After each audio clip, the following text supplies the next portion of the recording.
And basically, we had the best day of our life on this trip.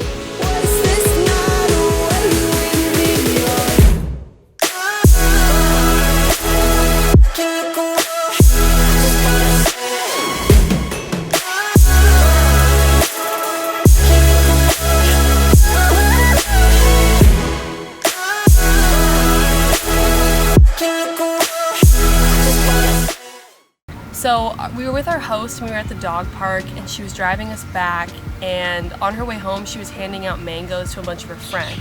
So we stopped at this little lookout point and she's like, "Belle, you need to see this view," because she didn't get to see it when she was in quarantine.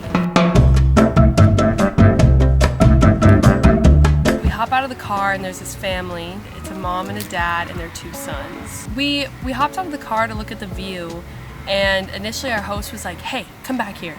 So we ran up to the car and she was like, "Go give them a mango." And we're like, okay. All right, we'll give them a mango. Yeah, so Serena goes and grabs the mango and she comes out and she's like, "Do you guys want to try a mango? Like a locally grown mango?" And they're like, "Yeah, sure." The father is like super outgoing, so he's just talking to us about like where we're from and like where they're staying. And then their son turns around. And she was in love. And I, like, sparks flew. I was like, oh my god, he's so cute. What if they ever watch this? Whatever. He knows. He gets it. Anyways. Long story short, we ended up talking with them for like 15 minutes and they were like, "Listen, we have a condo up in Princeville. It literally is like on the edge of a cliff. It overlooks the ocean. Mm-hmm. You should come hang out with us one day and we'll take you snorkeling and we'll just kind of show you around." And they were like, "Yeah, come over on Wednesday and like we'll take you snorkeling." Not to be like negative or anything, but I just, with situations like that, I don't like to get my hopes up. So I was like, you know what, they're gonna be weird. It's gonna be an okay day, but whatever. Well, anyways, they pick us up in Princeville.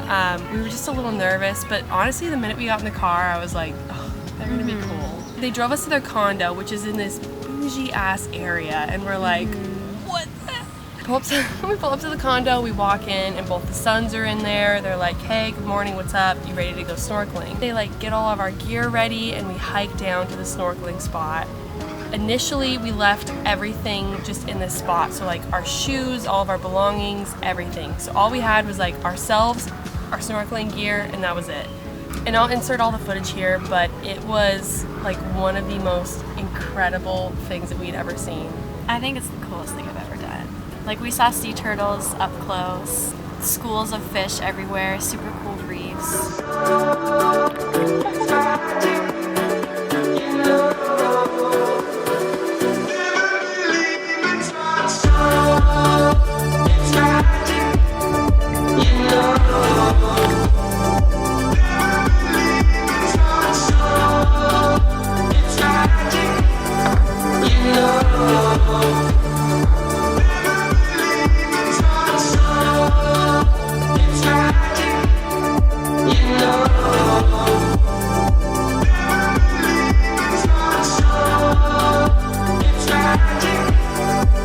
We've never done anything like that before. Like, neither of us has snorkeled. So Dad gave us 2 options. He was like, "All right, now that we're done snorkeling, you can go sit on the beach and just wait for us to get back, but we're gonna swim to Honolulu Bay and back as like their workout for the morning." But we were like, no, we wanna keep going. We were having so much fun. I was like, when am I gonna snorkel again? Like, exactly. Try me.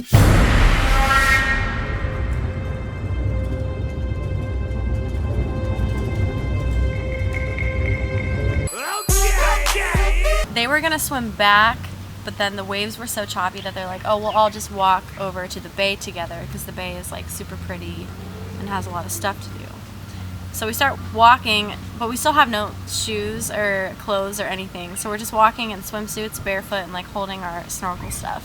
No service. I had my phone because I was taking footage, and he finally gets a hold of the mom, and he was like, "Hey, come pick us up."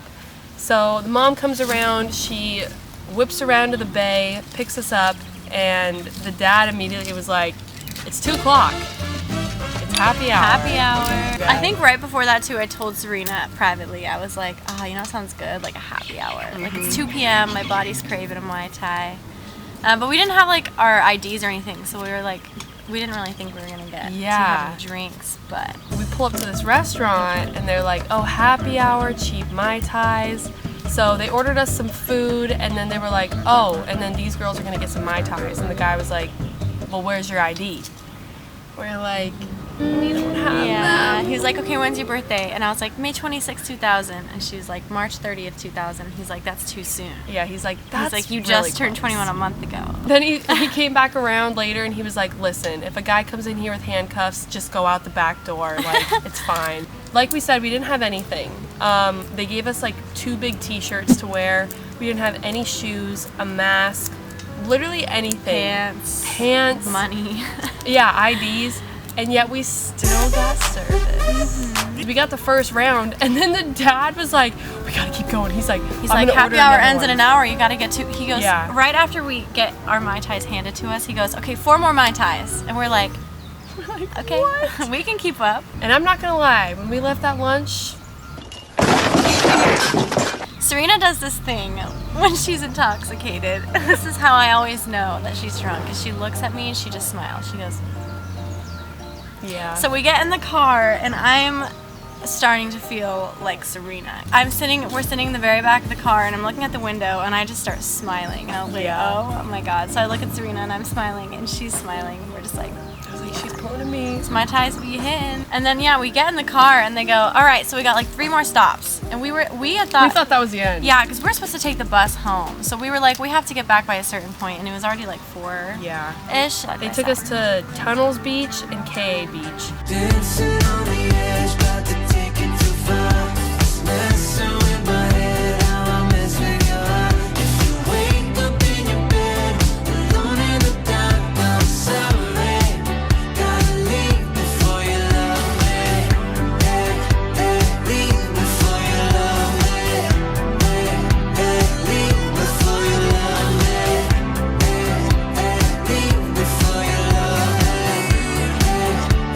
me. We got to KA and the brothers looked at us and they were like, oh, well, we gotta take this hike. We gotta show you like the view from the mountain. Yeah.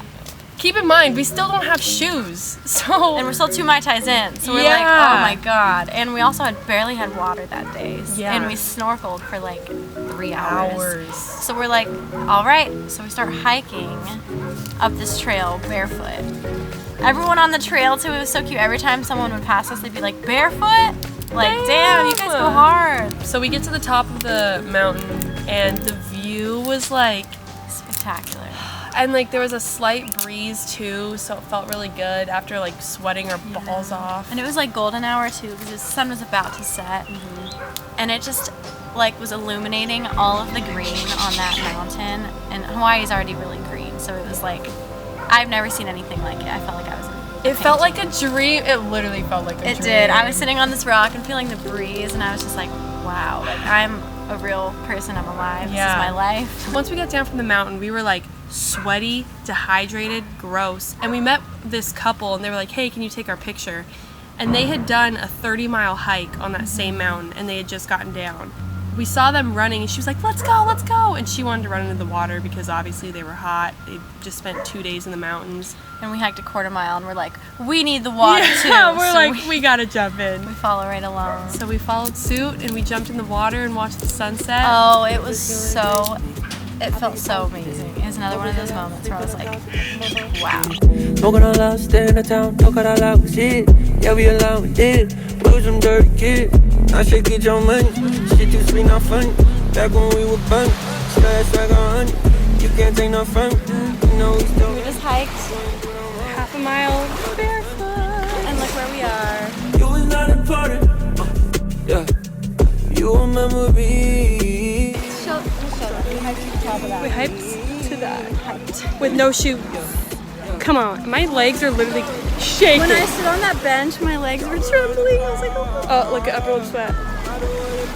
We might jump in the ocean now. Yeah, let's do it. Like watching the sunset from the water and like everyone there was having a great time. Like the beach wasn't crowded or anything. It was like super secluded. Yeah. Everyone there was super happy and like it just felt so good. I can't even describe it. And all because we handed them a mango. Yeah. Like, we really just met the right people at the right time. And also we were just talking about like the series of circumstances that led us there. Because the lookout point that we met them, Serena had seen while I was quarantined. So if I had never quarantined and we had both seen it at the same time, we would have never gone back because our host wouldn't waste that time. She'd be like, let's go home. Exactly. So everything happens for a reason. Like her whole time in quarantine, at first it really did suck, and we were like, damn, this is shit. Like 10 days out of the month that we're here, like you have to be in quarantine. It was such a blessing in disguise, like seriously. It was a very like healing time, and I know that sounds so corny, but it literally was. It was like time away from everything. Life was just simplified, because like even though I could leave the property, it's like I couldn't. Going places alone wasn't fun, so it was more just we both stayed on the property, we read, we swam. It was really spiritual. Yeah. And we came here to experience like this island together. So I feel like going through every experience, even the quarantine together, just like made it all that much better. But yeah, basically we ended the night and the bus was long gone. It was like 9 o'clock. The last bus runs at 7, so she was like, I'll drive you home. So she took us home, and now we're here. So moral of the story is go up to people, give people things. Yeah. Just say hi. If Start you a have a mango in your conversation. car, give somebody a mango. Yeah. But yeah, basically we just want to do a little story time, because that was, I would say, like the best day that we've had here. I think it was. And not only that, I think it's one of the best days in my life.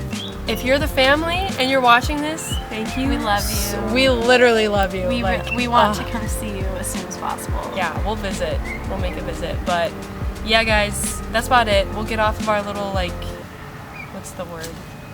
Preachers. Yeah. I feel like we're like, this is We're a like, life listen lesson. to the universe. Listen to the world. It's telling No, you but also, I mean, it was a full moon yesterday when all that happened. Which oh, is kind of crazy. true. Which made like, I don't know, it just, I have like nothing else to say. I'm just like, it was a full moon, so It was a full moon. try that. Yeah.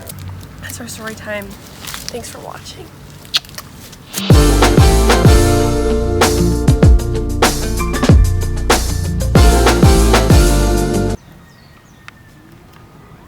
Okay, it's just a little, sit up a little bit. Down low. She's zoning again. Yeah, holy shit. Okay. Was it recording? Yeah.